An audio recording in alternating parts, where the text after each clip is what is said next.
What's up, guys? It's Chris Moulton, Andrew Martin, and we have a special guest with us tonight on the Union Report pregame show. It's NBFC owner Ray Beshoff. How are you doing, Ray? Good, thank you. Thanks for inviting me. Awesome. Yeah, Appreciate it. He reached out. He really wanted to do predictions. He wanted to see how Andrew was so accurate all the time. And so, no, I'm just kidding. So big game tonight for us. I'm like creeping in and creeping out, but tonight, Detroit City FC out here at Cardinale Stadium. As many of you know, we did have an interview with James Murphy earlier this week, and he was super excited to come back to Cardinale. And so I think it's going to be, for the guys that played with him, are you expecting like they're going to be up just a little bit extra just to show him, hey, man, you shouldn't have left? Is that... Yeah, I mean, I think any player that goes against the next teammate, that's always in play. And then tonight with the playoffs, very much at stake, that just ramps things up even more. So still got 37% chance of making the playoffs. Absolutely, that's right. Yeah, we got to win. It's a big day, big game. Big game, definitely. We play better against better teams, I think.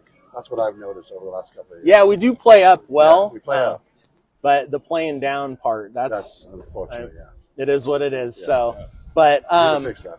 That's right, we will.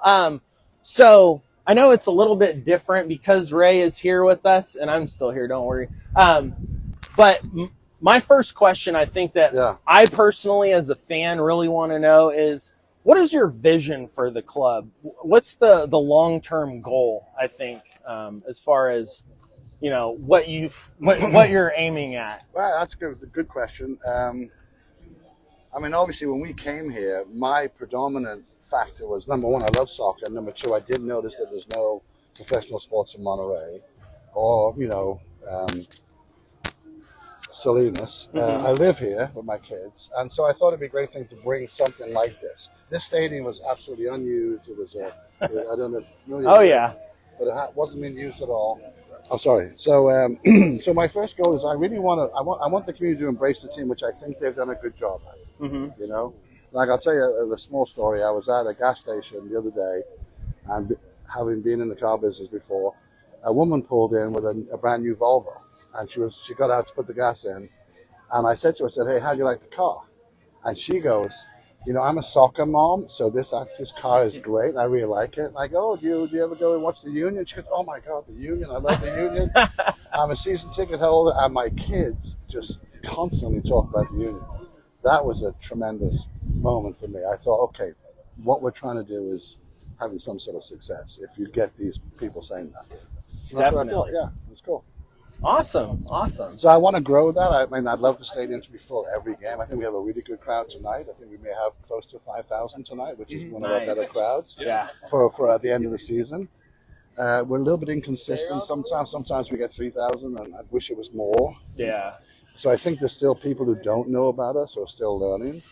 What a great 2 hours. I mean, great food, great music. Right. Exactly. It's fun. Yeah. So anyway, my goal is just to keep getting better and trying to do the best I can for the community and the fans, and try eventually to have a winning team that wins the whole thing. That's right. Do you have like any immediate goals, like either in the off season or in the next year or two, that you're hoping to hit, or just take it one step at a time? Well, our first goal was make the playoffs, and it's been a bit more difficult. Building a new team in a new area with nobody, right? Nobody knows anybody. No teams to go from. So that was a bit harder than I thought. Maybe my anticipation was we get down to year 2. This is year 3, and we, 50-50. So next year we definitely have to make the playoffs. I mean, we have to get to the playoffs to give the fans something to cheer about, make them feel good about themselves. That's what soccer does. It makes communities feel good. I'm from England, and when you win in England, the whole town celebrates. Right? Definitely. Have you guys been to any soccer games in England at all? No. So that's something you should do. Yeah. Oh no, definitely. Maybe I'll organize that for you. Go over to England and see a Premiership game with 60,000 I'm people. committing right now to go. Like, if it happens, I'm like a hard yes. Yeah. That would be a good thing. Yeah. So what is your background in soccer, in terms of being a fan, a player, all of the above? I was a rugby player when I was at school, England. But I was from England, from Liverpool. I was actually born in Dublin, Ireland, raised in Liverpool, England. All my mates were like soccer players. Some of them ended up pro, Liverpool, Everton. But I was a rugby player. So I just got into it. The DNA in England is soccer. I mean, it's just, if you go to England, you cannot, if you're a sports person, you cannot not like soccer, right? I suppose like Americans, I mean, you like baseball and you like football, right? How many people don't like football? Right. You know? That's if you're into sports. Yeah. Right.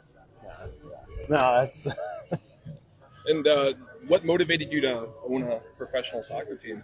Well, I used to be in the car business, and I had a pretty successful couple of Mercedes dealerships, and I was very fortunate to sell those. And then, you know, I didn't want to retire. I thought it was a bit young to retire, and I really liked the idea of, I was actually a bit of an orphan when I grew up. My mother died when I was very young. My father died also young. So I kind of like the idea of developing in communities. I love kids. I like the whole idea of promoting that, and I just thought it's a feel-good thing, and I think I could do a good job of it. Because the worst thing you can do is do something like this and then fail.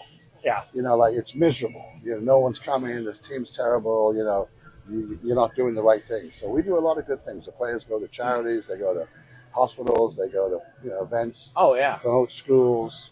They're a great bunch of guys, and I really enjoy that. I mean, the players are really good people.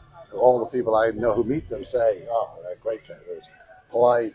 Yeah. Except when they get on here, they get a little bit aggressive, and that's what we want for them. That's Get absolutely... their aggression out on the pitch. Yeah. Exactly. Yeah. Are you guys always been soccer fans, or just because of we're here? Or I'm a new transplant in terms of being a soccer fan, to be honest. I was always a baseball guy, football, basketball. Yep. And coming here, my wife, Jocelyn, on 3 years ago was like, "Hey, we're season ticket holders." And I was like, "What do you mean?"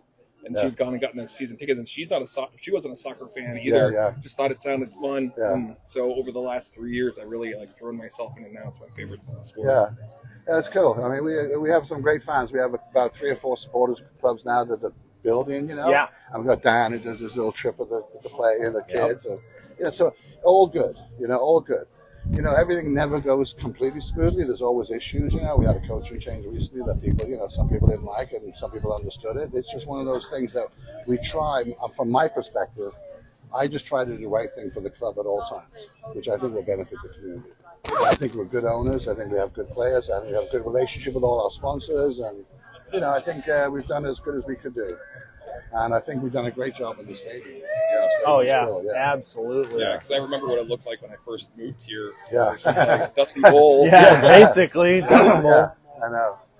I think, from my perspective, similar to Andrew, the moment I got my deposit set for season tickets, soccer went to number 1 on my list. That's fantastic, and I think one thing I've noticed as a new transplant is just educating people about what the product is, because they're like, "Oh, there's a soccer team? Is that like a recreational?" And trying to explain pretty concisely the pyramid from, first division, second division, and all that. But if you've never been here, the on-field product is exceptional. Really? I mean, we've beaten MLS teams right here in this stadium on this pitch. And so, I mean, I think that's just a barrier that with time will overcome. So a lot of people go like my American friends who are baseball guys, they all go, "I'm not going to the game. It's going to be 0-0 or 1-0." I go, "Well, that's the beauty of the game. The game is a chess match sometimes. It's a battle of wills. And sometimes you can have a 0-0 game. It's a fantastic game. And then sometimes you have a 4-3 game that's not as great, but it's also pretty good. Right. So the level of play, though, that the USL has is really high. Oh, yeah. I mean, a lot of them USL teams have beaten MLS teams. We played LAFC to 2-2. Oh, yeah, I was here. That was the best game we ever played here. Yeah. The most exciting game. I can still feel the feelings during that penalty shootout. And the penalty shootout. I know. Oh, man. But that's exciting, Yeah. That kind of launched us, I thought, a little bit, Definitely. Do you think that we can get to that kind of atmosphere here in that stadium on a regular basis just during the regular season? Is that where you're... Well, you see, I think so from a financial point of view, because most USL teams lose money, including us, right? Well, our investors are a good bunch. We got, Taylor Farms, we got some of my friends, we got 8 of us that are the investor group. And they understand that every year they put some money in to make it grow, and hopefully the franchise value goes up to keep pace with that. Yeah. But one of the things we just are finally going to do, we're going to have our first concert on December the 13th. Oh, here. okay. So the stage is going to be right here where the goalpost is, and We're going to cover the field so all the fans can be out there. Yes. And we're going to have the full-on pro, the sound and Yeah. the whole works. And then what we want to do is we want to have a concert series next year. So yes. have one concert yes. a month. You get it. You get it. I'm like, man, yes, that's awesome. And I think this would be a great place because I think over in here, there's not many good concert venues. You got the fairgrounds, you got or you have to go up to San Jose, which is an hour plus. Or you got to go to the rodeo in Salinas. Yeah. No disrespect to the rodeo, but I mean this would be better. Yeah. Oh yeah. You got seats, you got the field, you got the beer garden, you got all the stuff. Right. And parking is so easy. Yeah. Definitely. Yeah. Well, that's awesome. Yeah. So I have to ask a follow-up question that I hadn't thought of, but just our general discussion has led me to want to know, where do you stand on promotion relegation for USL or just American soccer in general or football? Well, here's the deal. That's another great question. So to buy an MLS franchise costs a lot of money. 500 million. 400 or 500 million. Yep. To buy a USL franchise is 40, 50 million. Yeah. So the MLS are never going to concede that. They're never going to allow, for example, us to outplay an MLS team and all of a sudden become an MLS franchise. Yeah. And they invest all the time. They're not. So it won't happen. The shame about it, in my opinion, is that why did America have to go on its own? The rest of the world have promotion relegation. Yep. In the sport that's the number one sport in the world to some degree. Yeah. So I think what's going to happen is I think the USL will eventually have its own format for promotion relegation. They'll have the championship, they'll have Division 1 and maybe Division 2. And they'll shorten the amount of teams and they'll have promotion relegation, which I think will be fun. Yeah. So I'm for it if it's done right. Yeah. It's a shame that the MLS is not involved in it because that would have really kicked us off. Yeah. I totally agree. Yeah. So I guess just housekeeping. Yeah. Detroit is in 4th place in the East right now. I think they're sitting on 45 points. We are in 5th place tonight. Love that. Yeah. I mean, no disrespect, Murph, but if it happens, it happens. Yeah. We're definitely in a spot where we need 3 points again, 100%. without question, desperately. And so, I guess, Andrew, what's your keys to tonight's game? What are you looking for tonight to make? It's good. Well, kind of what we were talking about earlier, soccer being a game of wills, and I think that's really going to be the case tonight. Detroit is a veteran team. I think right with Monterey Bay, they're one of the more the average age of the roster is one of the higher in the league. I think like 28, so they got a lot of veterans like we do. They're a good defensive team. We haven't scored for a handful of games, and so it's that battle of wills. Who's going to break through the dam first? And I like to think it's going to be Monterey Bay. I thought we played exceptionally last week. Yes, Should have won last week. Right, and I think whoever breaks through first is ultimately going to be likely the team that comes ahead, and I'm going to say that's Monterey Bay. All right. And Ray, what do you think? What are your keys to What am I tonight's going to game? say? We're going to get clobbered? No. Are you looking for anything specific that you feel like is going to be an advantage for I us? think Jordan's got the guys playing very hard. The guys are giving it all. I mean, you see at the end of the game, they are. I mean, they're wearing the bras, right? They're running 11 to 12 miles per game. Yeah, but I don't think we had a guy less than 9 miles, maybe except the goalkeeper, right? Yeah. But I mean, so that's a lot. That's a lot of work, you know. Definitely. We got a lot of injuries, which we've a couple of the guys are out still, maybe not back for the season. But I think I'm going to go 2-1. 2-1. Okay. Yeah, I'm going to say we're going to break the drought for scoring. It's going to be a good crowd, so that'll get us going. I'll just go with 2-1. All right, 2-1. You heard it here first. Yeah. Ray Beshoff says 2-1. You guys so will be take our it to lucky the charm. bank. If we win 2-1, I'll be back every week. Okay, let's do this, boys. We're playing at home, you know. Anyway, thanks very much for your support. I really appreciate it. I mean, the things that you do and the things that some of our sponsors do are really fantastic. You know what I mean? And that helps us. I mean, when you come in and you don't know anybody, you don't know we're going to meet you guys. Right. We don't know this is going to happen. Yeah. We just come and hope for the best. But so far, there's a lot of positive energy. And the kids love it. They run around here. They have a great time. You know? Yes. So we still got to get locker rooms for the dressing room for the players. We've got the temporary showers. Yeah. People they don't complain, but we need some proper toilets up there Right. instead of the porta potties. So we'll build as we go. We'll get better and better and build. Yeah, one of the things I love about Cardinale Stadium is you have spots like here over in the corners where you never know what could happen. We do get promoted, and you turn 7,000. You stuff in just enough to get us to the 10,000 seats to get into MLS. Right? Someone needs to dig that out and put a little private, like VIP area there. Yeah. You have these things where downstairs, upstairs. Oh, there people. There you go. Some sponsor, a little luxury box or something. $200,000. Dig it out. Yeah. Put your own luxury box in there. Fantastic. We love that. You know. So going forward, as you work towards the vision you have for the club, it sounds like, I don't want to put words in your mouth, but you're open to doing and trying new things to see like what works, what doesn't, regardless of like what that might be. Yeah. Well. So the reason why we're here, I found this site. I drove by one day and someone said, "You should check out the university." I came down here, so it was crap. It was terrible. So I said, "Okay, that could be a great soccer stadium." It's right in between Salinas and Monterey, and so you got this little sort of curtain.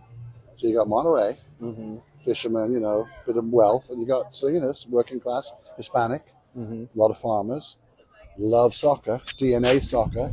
So this brings them together a little bit. And right now we do have, we have a lawyer sitting next to a farmer, and they're getting on great. They kind of know each other from coming to games. There you go. That is what soccer does. Yep. It does bring communities together, and it's a great feeling when you win, regardless of whether you need to win or you want to win. It's just a good. I like it. If we win, I know everyone goes out of here. They got a big smile on their face. Yep.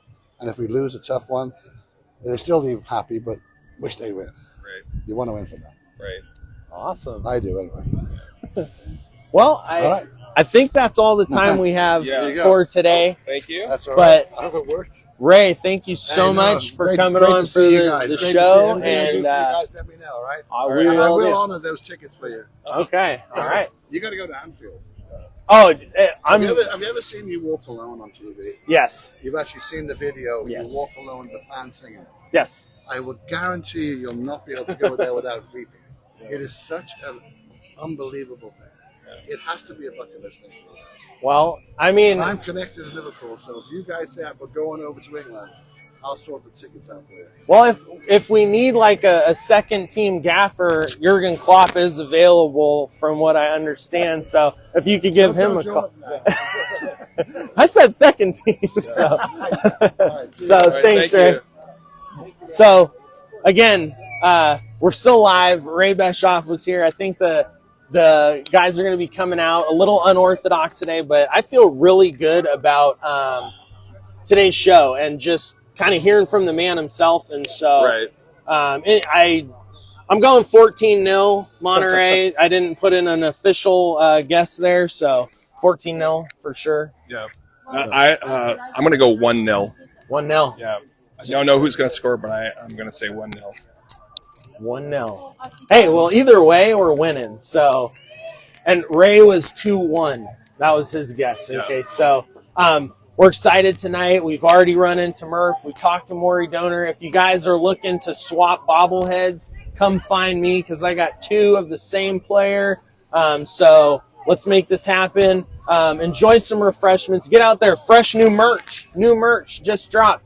So this is just one of many right here, guys. So get your merch, get your food, get in your seats, and let's blow the lid off Cardinale Stadium tonight. And go Union? Go Union. We got to go. All right. Thanks, guys.